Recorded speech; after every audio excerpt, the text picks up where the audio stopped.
están? Bienvenidos. Mi nombre es Gabriela Quiroga y les doy la bienvenida a esta conversación sobre un tema del que ya casi nadie parece estar ajeno: los niños y las redes sociales.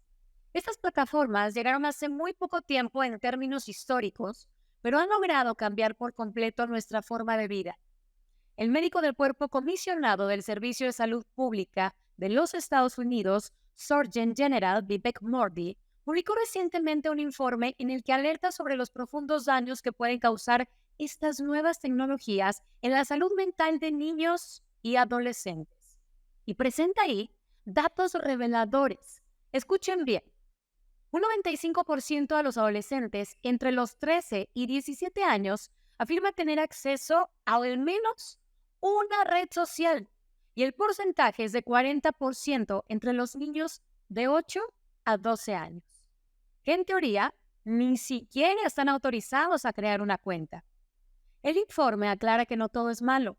La mayoría de los adolescentes encuestados afirmaron que las redes sociales les ayudan a sentirse más aceptados, que ahí encuentran personas que pueden apoyarlos en los momentos difíciles, que les dan un lugar para mostrar su lado creativo y que están más conectados con lo que sucede en la vida de sus amigos. Pero hay efectos nocivos que ya son evidentes y otros que todavía tendremos un tiempo en averiguar. Por ejemplo, mire, ha surgido evidencia preocupante en varios sentidos, como la cantidad importante de tiempo que las usan, el tipo de contenido al que están expuestos y qué actividades básicas dejan de hacer por estar conectados. Sobre todos estos y otros temas vamos a hablar a partir de ahora. ¿Qué les parece si comenzamos justamente con nuestra primera invitada? Ella es María Velasco. Es española y tiene una vasta experiencia como psiquiatra y psicoterapeuta infanto-juvenil, lo que la ha convertido en una palabra más que autorizada a la hora de hablar de salud mental. Justamente hace poco publicó su libro Criar con Salud Mental, en el que nos propone abordar una crianza más sana y con sentido. Esto para satisfacer, pues como ella dice, lo que nuestros hijos necesitan y solo nosotros les podemos dar. María, ¿cómo estás? Bienvenida. Encantada de estar aquí. Dice que una encuesta citada en el informe del Director General de Salud dio como resultado que el 70% de los padres piensan que la crianza es más difícil ahora que hace 20 años. ¿A qué tipo de casos te has estado enfrentando últimamente, por ejemplo, en tu consultorio, que justamente no se veían antes de las redes sociales? Bueno, pues es un conjunto de cosas, pero realmente vemos a unos padres y a unas madres más cansados, más perdidos, que acceden a muchísima información que no saben diferenciar, o sea, que no saben elegir bien la información. Escuchan a muchas personas opinando y realmente no saben si son expertos o son opiniones personales. Entonces, toda esa información al final les desinforma y hacen que ellos no puedan tener su propio criterio. Además, el salto generacional entre ellos y sus propios padres es bien grande, con lo cual tampoco pueden poner de ejemplos la infancia que ellos tuvieron o el estilo de crianza en que ellos fueron educados. La vida de los papás y de las mamás ahora es muy ajetreada, muy exigente, va muy deprisa, se pueden parar poco. En las redes sociales ellos mismos se comparan, encuentran como una perfección, ¿no?, que se vende de la maternidad y de la paternidad, una perfección que es imposible. Con lo cual se enfrentan a la crianza de sus hijos más cansados, más perdidos, con más incertidumbre y menos conectados, ¿no? Porque toda esta conexión de la que tú hablabas realmente es una conexión distinta.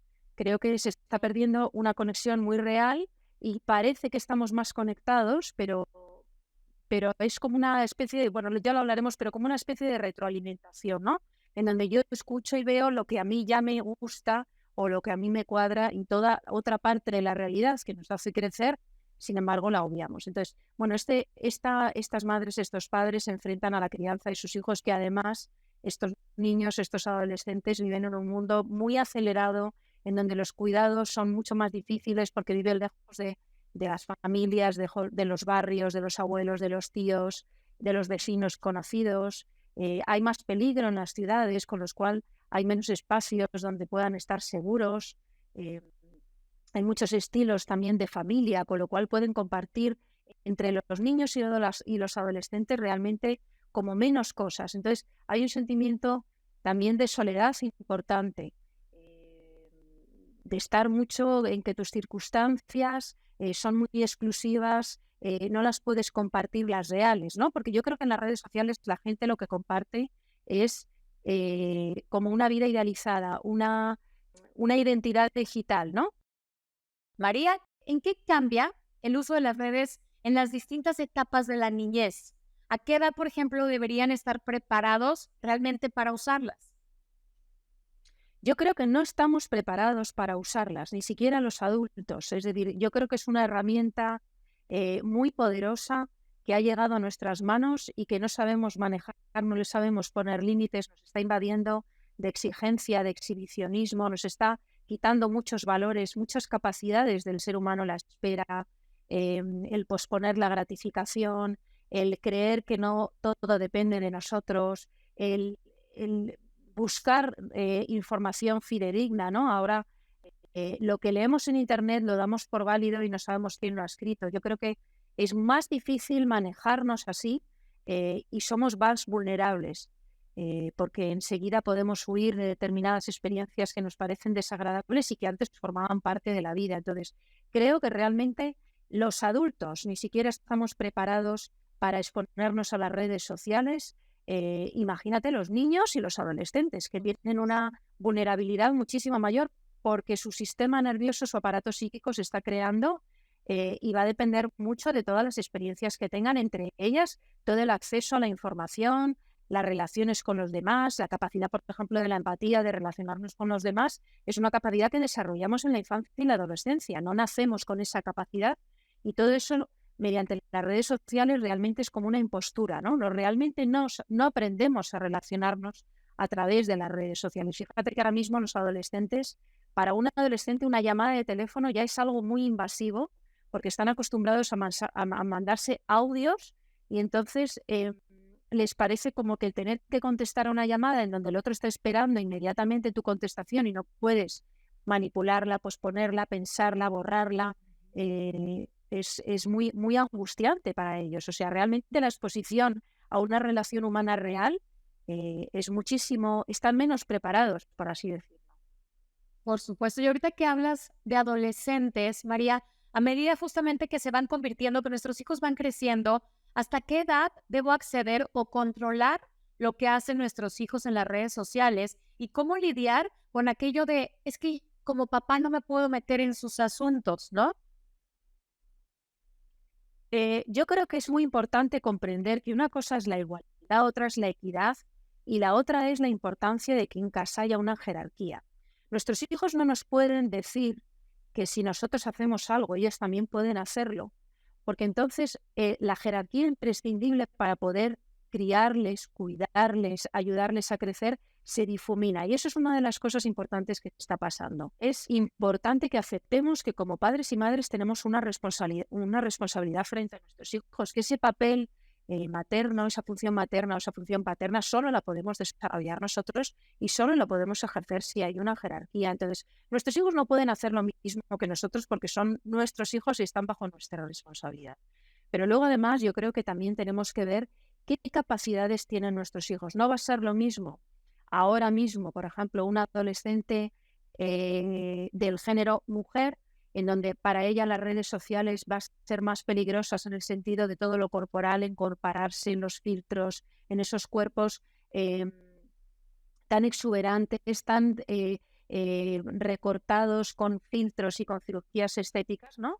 Por ejemplo, tengo un hijo que es del género varón, o la edad que tiene, o si tiene muchos o pocos amigos, si hace deporte o está todo el día metido en las redes sociales, si diferencia muy bien el mundo interno y el mundo externo, es decir, el mundo que tenemos en la cabeza de la realidad que está pasando fuera, si se frustra bien, si tiene empatía, si tiene asertividad, si es capaz de decir lo que piensa con respeto. Es decir, tenemos que ver quiénes son nuestros hijos de manera individual. Esto de tener un manual que nos diga a partir de tal, tal, a partir de cual, eso sería siempre llevarnos por delante la individualidad y las características propias de nuestros hijos. Pero hasta los 18 años, hasta que tengan la mayoría de edad, vamos a tener que ser sus madres y sus padres y van a necesitar de nosotros para muchos aspectos, incluidas las redes sociales. María Velasco, quédate con nosotros porque tenemos mucho, mucho para platicar. ¿Te parece? Estupendo, es fenomenal. Gracias, María. Y bueno, pues es hora de presentar a la segunda especialista que nos acompaña el día de hoy. Ella es Lina Costa Sandal, nació en Colombia, pero llegó de niña a los Estados Unidos y el nacimiento de su primera hija, Camila, le cambió tanto la vida que decidió capacitarse para ayudar a otros padres. Fíjense que hizo una maestría en psicología clínica y se entrenó en áreas como el desarrollo infantil, la salud mental de los niños y en neurobiología interpersonal. Lina es la fundadora de Stop Parenting Alone, un programa de educación y asesoría para padres que tiene como objetivo ayudarlos a enamorarse del proceso de crianza. Bienvenida, Lina. ¿Cómo estás? Muy bien, gracias. Feliz de estar aquí con ustedes. ¿Cuáles son las principales preocupaciones con las que llegan los padres a pedirte ayuda? La preocupación más grande viene de la incertidumbre que sienten, porque desafortunadamente muchos de los padres no entienden o conocen muchas de las redes y entonces cuando tenemos incertidumbre de algo, siempre creamos un terror antes de averiguar y entender. Entonces, les da miedo por la pornografía, les da miedo por lo que llamamos aquí el tráfico humano en los Estados Unidos, que en todas partes están los noticieros, y les da miedo de que alguien o sus amistades le hagan un tipo de bullying a sus hijos. ¿Es normal que un niño siempre prefiera, por ejemplo, estar en las redes sociales que compartir tiempo con sus padres? ¿Cuál sería el límite antes de que pase de algo razonable a ya ser perjudicial? Es 100% normal, porque parte del desarrollo socioemocional de nuestros hijos desde que son pequeñitos es incrementar cómo aplacar el placer. Ellos no necesariamente saben aplacar el placer 100% del tiempo y tampoco los adultos. Si ustedes tienen una tarjeta de crédito en su cartera, no están aplacando el placer. Entonces, es normal porque las redes en una forma saludable ayuda a practicar este músculo de aplacar el placer, de controlar los impulsos y de escoger y hacer decisiones responsables. Entonces, si lo vemos así, que están creando habilidades socioemocionales, ahí podemos entender el por qué. Y también en esta etapa de la adolescencia, es el momento a donde el ser humano empieza a cuestionarse y empieza a buscar su tribu, ¿sí? Y para el adolescente su tribu es su colegio, sus amigos, sus clubs, lo que hacen por fuera y ahora incluye las redes sociales. Muchas veces son los niños quienes explican a sus padres la tecnología, ¿no? Habemos muchos que de repente podemos estar atorados en algo, pero es importante, me imagino, que nosotros estemos actualizados para aprender o también para poner algún candado o bloquear algún contenido en YouTube, por ejemplo, aprender a revisar, no sé, el historial de los navegadores. Me imagino que es de suma importancia siempre estar actualizados, ¿no? Lo primero que los padres tienen que hacer es entender y aceptar el miedo que tienen por la incertidumbre. Y entonces inmediatamente decimos, no, esta es la cosa más horrible del mundo.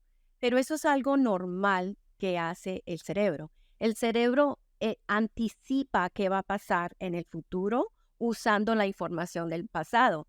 Pero cuando miramos las redes sociales, los móviles, toda la tecnología, la mayoría de los adultos no pueden anticipar porque no tienen esa información. Entonces, primero, aceptemos eso. Segundo, acuérdense en que ustedes no necesariamente tienen que saber absolutamente todo sobre todo de la tecnología. Qué bello poder sentarme yo con mi hijo de 10 años y jugar Minecraft con ellos y tener ese momento y compartir. Y también, como estaba diciendo la doctora, es muy importante ser claros con nuestras pautas, pero también informar y dar la razón, porque eso ayuda a educar y a guiar a nuestros hijos. Dejarles saber, mira, tenemos que hacer ejercicio, tenemos que dormir, tenemos que comer, tenemos que ir al colegio y tenemos que tener actividades afuera de la casa.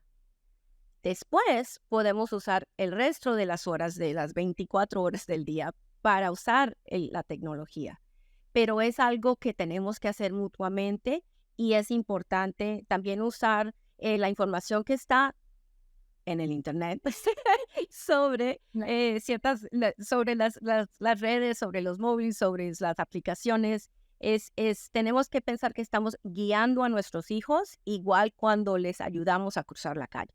Hubo un estudio muy grande en los Estados Unidos a donde miramos las diferentes formas que los padres están respondiendo a las redes sociales y a la tecnología. Hay tres tipos de formas que los padres están respondiendo. Primero, límites, 100% límites. Segundo, guiando, apoyando. Y tercero, permisivo, como lo que estábamos hablando anteriormente. Entonces, de esas tres formas, yo sé que ustedes que me están escuchando pueden saber cuál fue la que más sirvió. Y es la que el padre que guía, apoya y es claro por la razón del límite. Entonces, lo que pasa es que estamos llegando a un polo opuesto. No, nada, o sí, no importa, porque no quiero ni pensarlo. Y la respuesta está en la mitad. Entonces, este estudio mostró que estas son las tres formas que los padres responden. Volvemos justamente a integrar a María a la conversación, ya para preguntarles a las dos sobre algunos datos concretos del informe del doctor Vivek Murthy.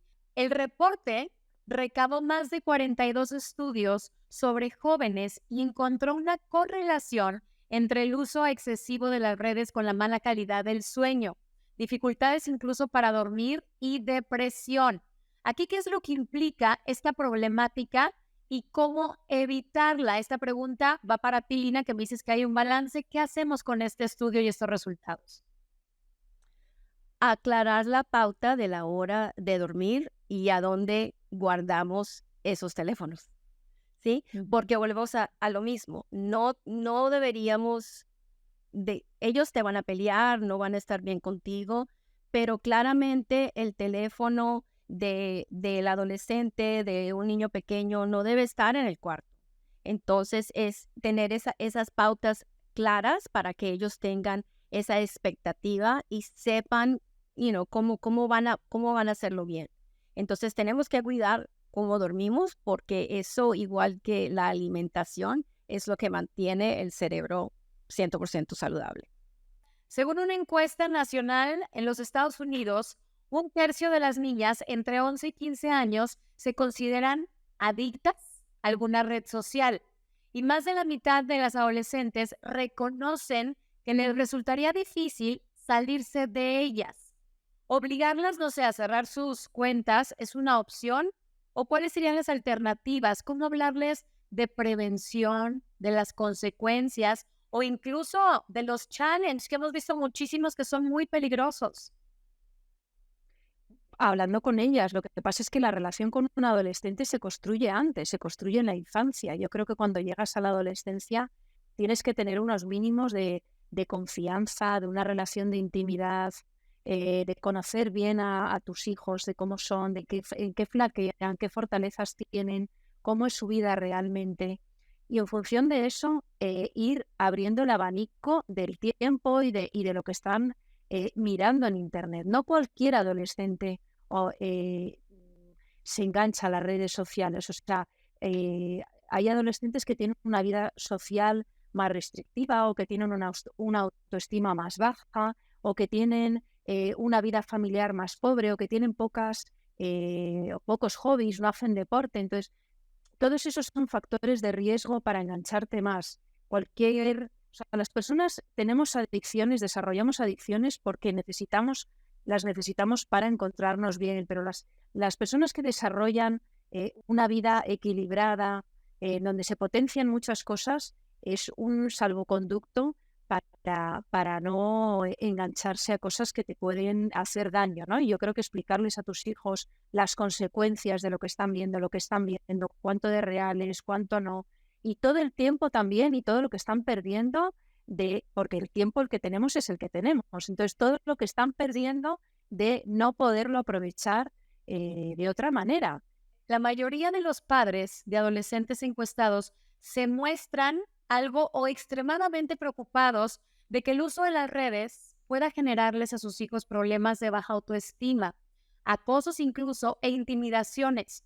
¿Qué piensas, por ejemplo, de las personas, de las chavitas, de las niñas que están esperando los likes y que al momento de no recibir un like en sus redes sociales, ellas incluso se sienten mal? ¿Esto les puede generar baja autoestima?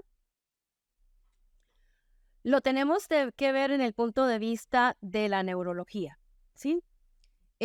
Buscar un like es lo que el cerebro siempre está haciendo. Siempre está buscando ese momento de social. 25% de nuestras neuronas trabajan en esta parte social, ¿sí? Entonces, primero, no tenemos que ver que está fallando ese adolescente, sino que tenemos que entender que nosotros somos sociales por en sí, de naturaleza en los humanos. Entonces tenemos esta máquina que nos da algo social, una conexión, ¿sí? Entonces primero quiero que los padres no piensen que algo está mal en ellas. Segundo, es importante entender que cualquier adolescente está aprendiendo e incrementando su habilidad de ese momento de tú y yo y cosas sociales. Entonces, en cambio de pensar autoestima y esto y lo otro, es mejor tener esa comunicación y hablar con ellos. ¿Qué piensas de las amistades? ¿Qué piensas de esos likes? ¿Por qué los estás buscando? Explícame un poquito. Yo quiero decirles a los padres, por favor, menos lecciones y más curiosidad y preguntas con tus adolescentes. Y finalmente, eso de decirle, no, amor, tú eres bella, Mejor decir, wow, amor, en este momento te estás sintiendo súper triste y vi que te acabaste de salir de Instagram. Y entonces ahí podemos empezar la comunicación y empezar a hablar. Pero algo que todos tenemos que saber, nosotros, la persona que llega a esa red social trae lo de ellos, que ya lo hemos dicho de la doctora Velázquez, sí, si yo estoy deprimida, voy a buscar cosas deprimentes. Si yo ya tengo baja autoestima, voy a buscar, el cerebro va a buscar para decir, sí, esa es la verdad. Entonces, en realidad, quiero que los padres se concentren menos en este teléfono y más en el hijo que tiene al frente. ¿Cuántas familias no van y buscan evaluaciones, no van y buscan ayuda porque no creen en la depresión, porque no creen en la ansiedad? Es más ayudar eso que concentrarnos y aferrarnos a esto de la tecnología y decir que esa es la razón de todo, porque no lo es. Ok, Lina, vamos ahora con María.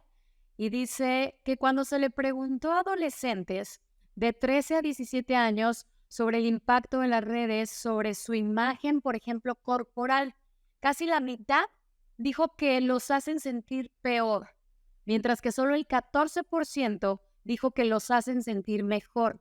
¿Cómo están afectando los cánones de belleza que se ven en línea con todos los filtros que existen, por ejemplo, en Instagram, en Snapchat, que son incluso irreales? ¿Y cómo luchar contra eso? Incluso he escuchado a varios doctores, a cirujanos plásticos que me dicen, me preguntan si los puedo operar y dejar como el filtro. ¿Qué hacemos con eso?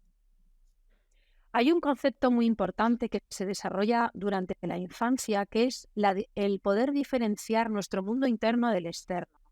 O sea, tenemos unas creencias internas, una imaginación, unos sueños, y luego está la realidad, que tenemos que ir pudiendo tolerarla. Tenemos que poder verla y después ir tolerándola despacito. A mí me parece que los filtros es una trampa.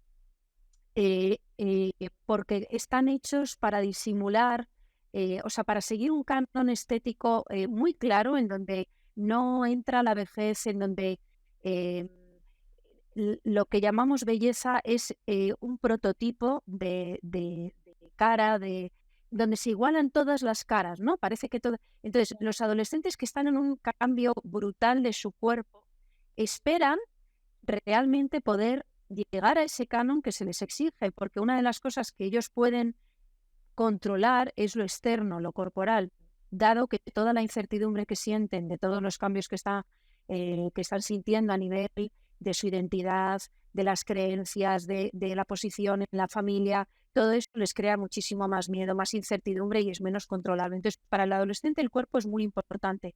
Si encima ve a sus iguales mediado por un filtro y él mismo se acostumbra a verse con este filtro, luego no se quieren mirar en el espejo, porque el espejo sería la realidad, lo que les devuelve algo que es mucho más real.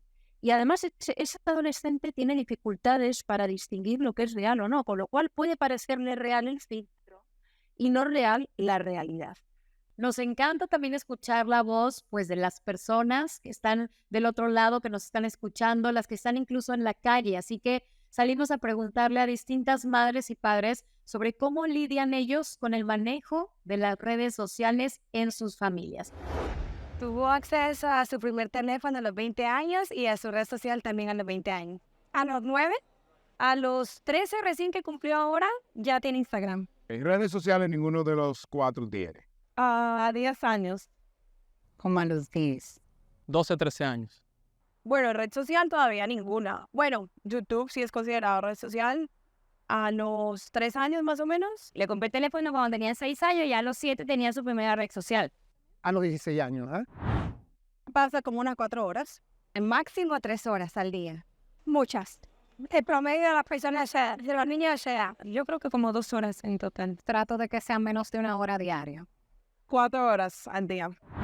Para quitarle el acceso a las redes sociales, lo que he hecho es que la dejo estar en la computadora más o menos 4 horas y después le corto el internet. En la escuela sé que no lo usan, por ejemplo, en la mañana está controlado y en la tarde llenarlos de muchas actividades fuera. Yo controlo todo lo que yo ven.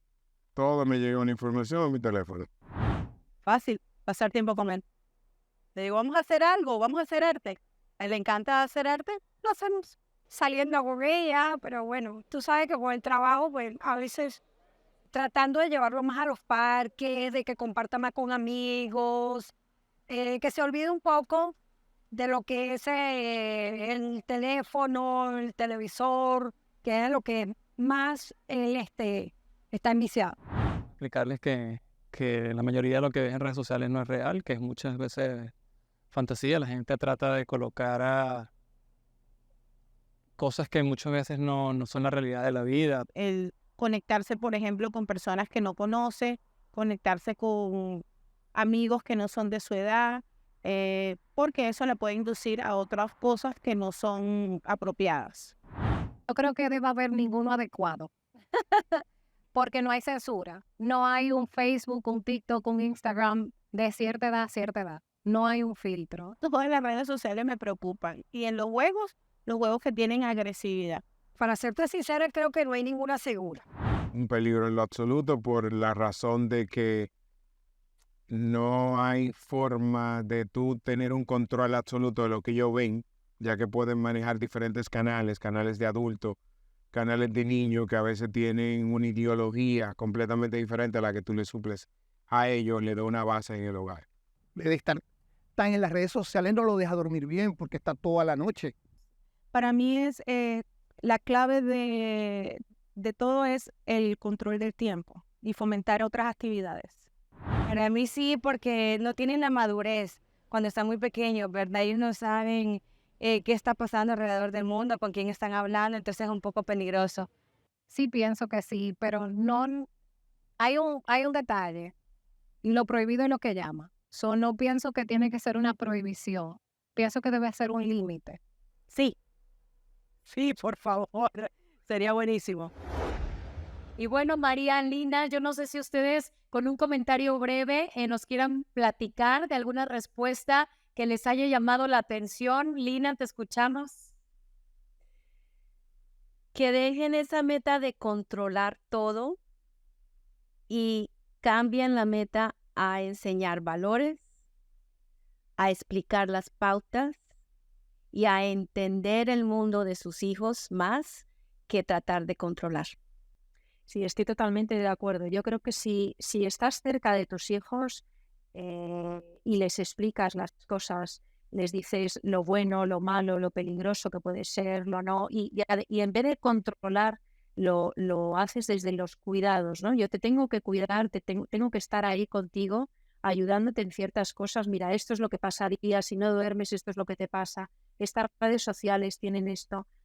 Y dependiendo de la edad, creo que nuestros hijos pueden tomárselo no como un control y ni como algo peligroso, sino como mi madre, mi padre están cerca de mí, me conocen, me cuidan, esto lo hacen por mi bien, lo hacen porque yo soy un menor y estoy creciendo, esto me viene bien, esto no, y si me lo dicen será por algo. O sea, yo creo que hay que establecer una relación de confianza y de equilibrio y de cuidados.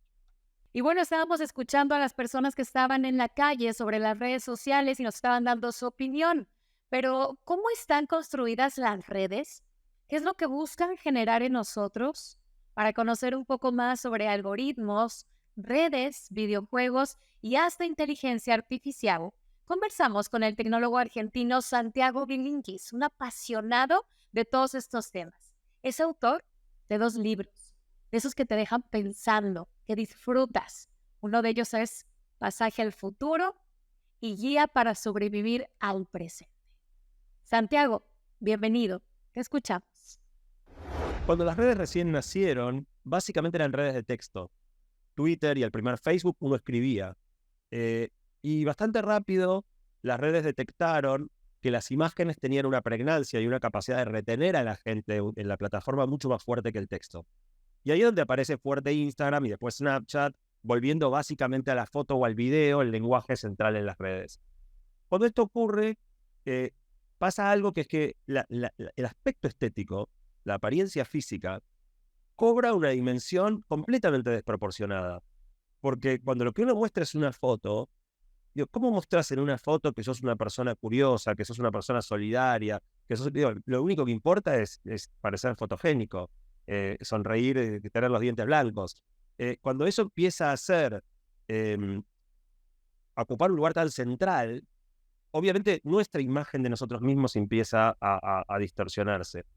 El segundo problema es el concepto de seguidores y seguidos, ¿no? Esta otra idea que introdujeron las redes, donde antes, si bien siempre fue cierto que a cualquier lado donde íbamos a la escuela y algunos eran más populares y otros eran más retraídos, hoy se mide explícita y cuantitativamente a los ojos de todo el mundo. La cantidad de seguidores y la cantidad de me gusta son, de alguna manera, la moneda en la que se comercia la aceptación social. En definitiva, termina siendo un daño muy fuerte en la autoestima y esto es especialmente fuerte en chicas jóvenes. Hace ya tiempo Instagram te permite que no se vea la cantidad de me gusta que tienen tus publicaciones. Y eso nos brinda la oportunidad de romper ese juego. Y yo no lo puedo hacer. O sea, uno sigue sabiendo cuántos me gusta tuvo, los demás no lo saben, con lo cual, si lo que uno quiere es medir si a los demás les gustó, te seguirías enterando, pero no solo te importa saber si a los demás les gustó, te importa que los demás sepan que a los demás les gustó. Entonces, la trampa del ego, del narcisismo, es muy fuerte. Y este hallazgo, después de la predominancia de la imagen, lo introdujo TikTok. Y esa es la gran revolución que TikTok introduce. Las redes sociales utilizaban estos algoritmos para tratar de presentarte el contenido más interesante definido como aquel que haga que permanezcas más tiempo, ¿no? Entre aquel contenido generado por las personas a las que seguías. Entonces, cuando recién empezó Instagram, por ejemplo, vos veías todo lo que la gente a la que seguías subía en orden cronológico inverso. Primero lo más reciente y si ibas para abajo, cosas de hace más tiempo. El primer cambio lo introduce Instagram y empieza a elegir. Dice, no te voy a mostrar todo. Voy a elegir. Algunas personas te las muestro todo el tiempo, otras no te las muestro nunca. ¿Cómo? Para maximizar tu atención. TikTok rompe esto. TikTok dice, no me importa a quién sigas. No me voy a limitar a elegir el contenido más adictivo generado por las 200, 500, 1000 personas a las que seguís. voy a elegir del contenido que se generó por humanos en el planeta entero, qué es lo que más adictivo va a ser para vos. Y eso es poderosísimo. Eso es lo que vuelve a TikTok tan interesante y tan peligrosa, que es que realmente es excelente encontrando cosas que hacen que te quieras quedarte el día entero mirando. Y obviamente Instagram tuvo que copiar. Ahora, si usas Instagram, ya Instagram también, buena parte del contenido que ves es de cuentas a las que no estabas siguiendo. Y esto que se llama contenido desconectado rompe la idea de una red social, una red que te mantenía en contacto, al tanto de las novedades de la gente que querías o que te quería. Ahora no importa, ahora son influencers y generadores de contenido. El consumo siempre fue pasivo, ¿no? O sea, hay algo de la palabra consumo que habla de pasividad. En el fondo, la producción de contenido es una posición activa y las redes son 10-1, ¿no? 10 consumidores por cada productor de contenido. Para mí, la primera cosa que sería interesante cambiar es invitar a todo el mundo a producir contenido, a usar las redes, no de una manera solamente pasiva y digamos, como uno usaba la televisión, sino de una manera muchísimo más creativa. Ahí es donde yo me fasciné con TikTok como creador de contenido. ¿No? También es espectacular como consumidor y hay que tener mucho cuidado, de nuevo. Es tremendamente adictiva. Ahora, como generador de contenido, es una plataforma extraordinaria. Un algoritmo es una computadora entrenada en base a datos para lograr una tarea sin que nadie le tenga que explicar cómo se hace. Llevado a las redes sociales, si yo le fijo a una máquina el objetivo de que pases la mayor cantidad de tiempo posible utilizando una cierta plataforma, la máquina empieza a acumular información acerca de ti y va aprendiendo. Por eso cuando uno empieza a usar una red social, por ejemplo, esto es muy claro en TikTok, los primeros 4 o 5 días el material que te presenta es muy aleatorio, ¿no? Probablemente no parece interesante o muchas cosas que no te interesan, pero uno, a medida que va salteando algunas cosas que no te gustaron, dándole me gusta o compartiendo otras que sí, dejando comentarios, el algoritmo va aprendiendo. Va aprendiendo qué te interesa, va aprendiendo qué compartís, va aprendiendo qué te convoca a discutir en los comentarios. Y después de 4 o 5 días ocurre un fenómeno medio mágico, donde de repente te das cuenta que todo lo que te empieza a mostrar es fascinante. Y es mágico y aterrador, ¿no? Hay momentos donde decís, upa, entendieron todo de mí. La clave de la inteligencia artificial en redes es que le permite a las compañías ser increíblemente efectivas en la selección de contenido. Y eso es lo que cambió de manera muy, muy profunda. El teléfono te está ofreciendo constantemente algo sumamente tentador. Y eso es muy difícil. O sea, por ejemplo, si yo me pongo a dieta, no quiero que me pongan tortas delante. Prefiero no ver las tortas. Bueno, acá no se puede no ver el contenido adictivo. Está adelante tuyo, delante de tu nariz, todo el día. Por eso hay algunas cosas que se pueden hacer, que yo creo que son importantes. Uno, para mí fundamental, es desactivar todas las notificaciones. Los teléfonos no tienen que sonar, no tienen que vibrar, no tienen que emitir ningún tipo de luz, nada. Desactivar las notificaciones es la primera cosa. La segunda es poner un límite máximo de tiempo a las aplicaciones más adictivas. Todos los teléfonos hoy permiten hacerlo. Y el último es mantener ciertos lugares o momentos libres de celulares. Y volvemos a la pregunta del inicio. La cena familiar. Para mí la cena familiar es un lugar donde los teléfonos no debieran entrar. Yo creo que la separación entre fantasía y realidad todavía la entendemos y la manejamos. Me preocupa mucho más pensando a futuro en la realidad mixta, ¿no? O sea, en esta fusión entre la realidad real, la realidad aumentada y la realidad virtual que se viene, donde en el mundo real va a haber objetos que van a ser virtuales. En el mundo virtual va a haber objetos que van a ser reales, hasta que, el metaverso al final del día es eso, no es un lugar. Es el momento en el cual el mundo virtual y el mundo real se fusionan en uno y ya no importa demasiado si algo existe o no en tanto lo veas o lo toques. Ahí me parece que podemos llegar a un terreno donde separar realidad de ficción se nos vuelva mucho más difícil. En algún sentido lo estamos viendo con los deepfakes, con las ediciones o la creación de imágenes que permite la inteligencia artificial, haciendo imágenes increíblemente verosímiles de cosas que no existen. Mientras podamos separar realidad y ficción, yo no veo demasiado problema, pero esa línea puede empezar a borronearse en los próximos años. Y bueno, después de escuchar a Santiago Bilinkis, muchísimas gracias por estar con nosotros. Pues ya aprovecho para introducir de lleno un tema que veníamos platicando, el tema de los videojuegos. Lina, ¿qué precauciones debemos de tener con los videojuegos? Yo diría que es importante pensar en esas tres cosas. ¿Es pasivo el juego? ¿Es creativo? ¿O está educando? Un juego como Minecraft, digamos, es educativo. Yo siempre digo, son Legos virtuales. Entonces, es pensar en cualquier juego que el niño te está pidiendo que quiere jugar y pensar en esas tres cosas. Lo más importante es la comunicación y entender qué está dando este juego a mi hijo, qué está enseñando, qué le está demostrando. Esa parte es muy importante. Continuando, por supuesto, salimos de nueva cuenta a las calles, pero ahora para conocer cuáles son las preguntas que tienen para ustedes, para ti, María, para ti, Lina, los padres y madres en este mundo dominado por las redes sociales. Vamos a escuchar, si les parece, la primera de ellas, que en este caso va dirigida para Lina. Escuchemos. Yo le quería preguntar a la psicóloga si las redes sociales tienen algún beneficio para mis hijas.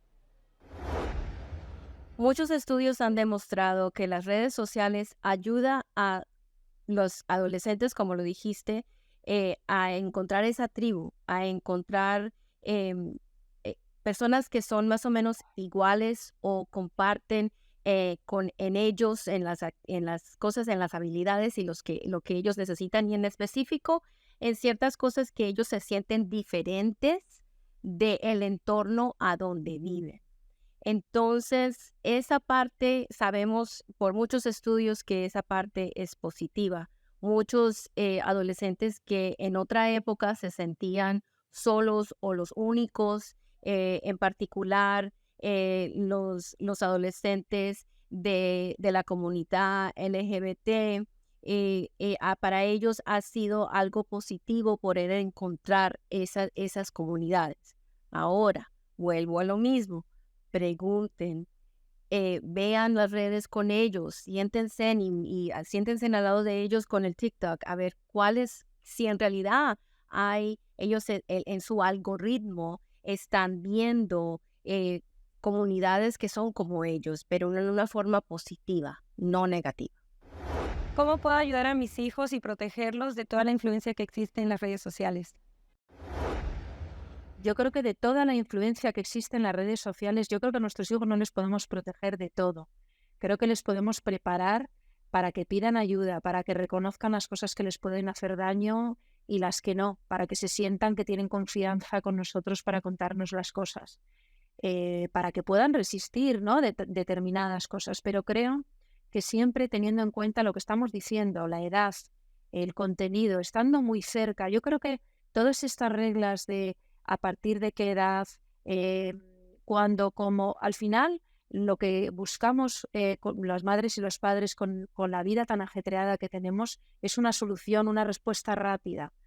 Pero la realidad es que tenemos que estar cerca de nuestros hijos y eso conlleva tiempo y conlleva esfuerzo y conlleva dedicación, implicación, responsabilidad para conocerles bien y para saber que a este hijo mío, a esta hija mía con estas características y conociendo yo esta red social no le va a venir bien por esto y por esto. Sí le puede venir bien o le viene que tengo que explicarle los riesgos y limitarle a lo mejor en el tiempo y decirle y explicarle por qué no la puede usar o qué está perdiendo de su vida o qué puede o en qué le puede estar ayudando. ¿Cuántas horas puede ser prudente para que mis hijos estén en las redes sociales? La pregunta del millón, ¿no?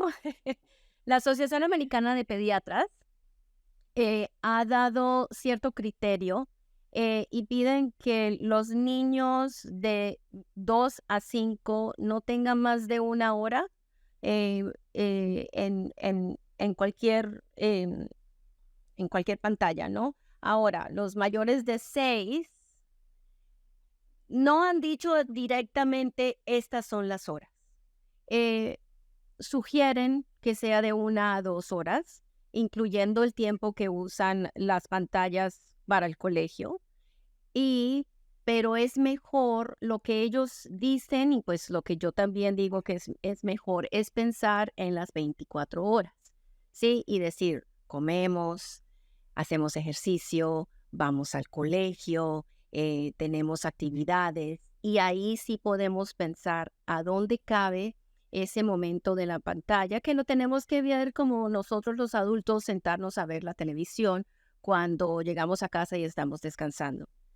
Claro, tenga mucho cuidado de no, de añadirlo añádenlo a la rutina para que ese teléfono no se vuelva esta cosa especial, ¿sí? Que, no lo vas a tener o usarlo como un castigo.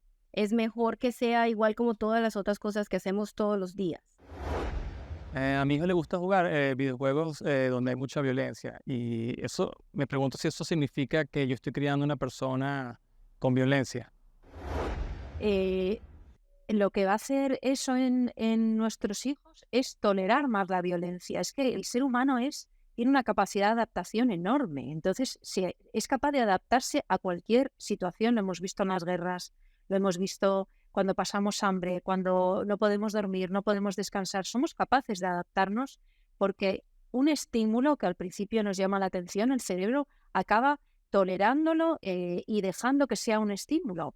Ya no le llama la atención. Entonces, con la violencia, este es el problema, que cuanto más nos exponemos porque la vemos en casa, porque vivimos en un ambiente violento o porque vemos muchos videojuegos violentos, al final la violencia la normalizamos. Creemos que es lo normal, que es una respuesta normal contra nosotros o contra los demás. Así es, mi querida María. Bueno, pues seguimos sumando voces a esta conversación, así que las invito a que se queden aquí, por supuesto, porque ahora vamos a escuchar a Mihaela Plugarazu, que creció ella en Rumania, pero vive desde hace muchos años en Estados Unidos.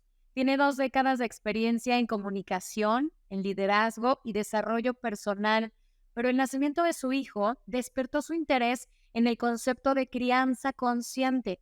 Entre muchas otras cosas, ella también enseña a los padres a decirnos cómo funcionan las emociones de los niños, especialmente la ira y las rabietas, esos berrinches que nos suelen hacer, especialmente a los 2 años, ¿verdad? Nos explica también a través de la neurociencia qué hay detrás de todo esto. Te escuchamos, Mihaela. Screen stimuli affect young brains to a high degree. There is a lot of research now coming out, particularly on young children and teenagers. So there is a lot of correlation that scientists are now making between usage of screen and digital devices and increased anxiety, increased depression, increased lack of ability to focus and concentrate, increased damage to a positive self-image. What do I think about myself? Especially in teenage girls, there is a higher impact on teenage girls, for example. And when it comes to brain development in itself, there is science that shows us that using particularly the smartphone, because it's so close to our eyes and late at night and things like that, we can see it on brain scans how the gray matter in the brain is being damaged. So the algorithm is a lot smarter than any of our human brains taken individually. So that is a known, it's a given, and the algorithm is built with one purpose and one purpose alone, which is to keep us scrolling because it feeds us content that we're interested in and so on and so forth. So on one hand, we have algorithms that are a lot smarter and stronger than the individual human brain. The habit formation, the brain learns the mechanisms of a reward system. So that's what happens at a neurological brain. It's where releasing dopamine every time the brain is being rewarded with yet another image that we like or another clip and video. So the brain now gets into this craving for the dopamine hit. The warning sign that a child is on the path of developing dependency to social media, screens, video gaming is when the child refuses to stop that activity at the request of the parents. Because as parents, we know, we kind of approximate and we tell them, okay, it's time to turn everything off. So when we notice the pattern over a few weeks up to a month, let's say, that this conflict, it escalates every time the parent comes in and sets a limit, we know that the child is on the path of developing a really strong dependency on the activity. And in my opinion, it's never too soon to start educating ourselves as parents or seeking professional help. The most effective way of setting limits for our children when it comes to screen and online activity is to shift the paradigm and to ask ourselves as parents, when can I spend more time with my child throughout the day?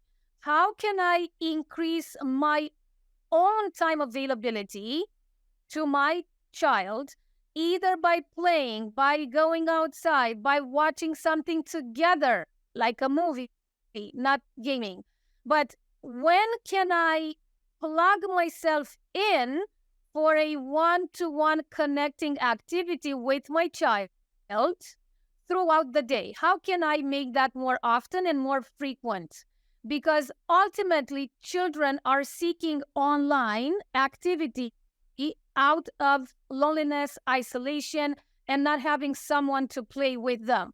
We can start with simple, easy to achieve in the beginning decisions, such as when we are at the dinner table, all of us are putting their phones aside. Every morning for breakfast, 10 minutes, all of us are eating together and we are making eye contact, for example. I really, really suggest this exercise of eye contact because we're losing that natural instinct and ability as well. Let's take responsibility as parents that most probably we modeled unhealthy behaviors when it comes to our own usage of the phones. This is not to feel guilty, simply to say, you know what, I can start with myself by making small changes in how I use the phones. Muchísimas gracias, Mijaela. Y bueno, pues se nos está acabando el tiempo, mi querida María, Lina. Ahora sí que les pido nos puedan dar ese consejo para los padres, ese consejo útil con el que nos quedamos de esta plática. Te escuchamos, Lina. Me encantó y quiero repetir lo que dijo Micaela. Ustedes miren el uso del teléfono de ustedes. Acuérdense que el teléfono, la pantalla, no es un chupete, no es una niñera, no es una forma de aliviar el estrés que ustedes están sintiendo como padres. Entonces, en realidad tienen que pensar y mirarse muy bien en el espejo y preguntarse cuándo estoy usando esa pantalla para yo aplacar y terminar ese estrés que estoy sintiendo como padre. Muchísimas gracias, Lina, de verdad, gracias. María, tu turno de darnos una conclusión después de esta gran plática. Bueno, yo diría que tenemos que ser muy cautelosos, que los efectos secundarios negativos de las redes sociales y de las pantallas los empezamos a ver, empezamos a comprender cómo pueden afectar al neurodesarrollo de nuestros hijos, que tenemos que estar pendientes que si no estamos encima, como en cualquier otro ámbito de la vida, les puede hacer muchísimo daño y de una manera importante, y es uno de los principales factores de que hayan aumentado los síntomas depresivos y de ansiedad y la falta de concentración en los menores, en los niños, y que tenemos que estar ahí asumiendo nuestra responsabilidad como madres y como padres. Y si tenemos incertidumbre, pues enterarnos bien, estar cerca de nuestros hijos, poner esos límites que necesitan. Nuestros hijos nunca van a dejar de intentar sentir la gratificación o investigar. Es algo propio de la infancia y de la adolescencia.